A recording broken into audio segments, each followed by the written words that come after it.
आज नागपूर हिवाळी अधिवेशनाचा 6वा दिवस आणि या अनुषंगाने विधान परिषदेत आणि विधानसभेत नेमकं काय घडलं हे आपण या व्हिडिओच्या माध्यमातून जाणून घेऊया।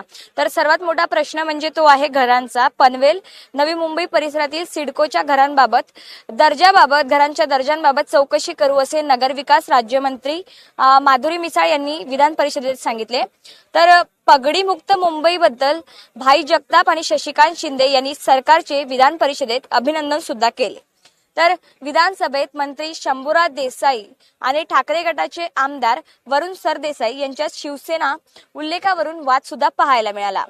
तर सामाजिक न्याय विभागाच्या विद्यार्थी वसतिगृहातील भोजनाच्या दर्जात तडजोड करणार नाही असे सामाजिक न्याय मंत्री संजय शिरसाट यांनी यावेळी सांगितले। तर राज्य शासनाच्या PhD शिष्यवृत्तीसाठी वितरण मर्यादा व निकष ठरवणार असं उपमुख्यमंत्री अजित पवार यांनी यावेळी घोषित केले। तर राज्यातील एकही शाळा आणि शिक्षकाविना राहणार नाही असं विधान शालेय शिक्षण मंत्री पंकज भोयर यांनी केले। तर मुंबईतील उच्च इमारत बांधकामांना सुरक्षा नियमांचे पालन बंधनकारक आहे असं गृहनिर्माण राज्यमंत्री पंकज भोयर यांनी सांगितले।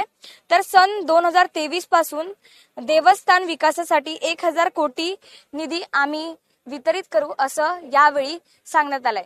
तर या होत्या आज दिवसभरातील घडणाऱ्या संपूर्ण घडामोडी। विधान परिषदेत आणि विधानसभेत नेमकं काय घडलं आपण हे उद्या पण जाणून घेणार आहोत। टॉप न्यूज मराठीसाठी साक्षी यादव, नागपूर।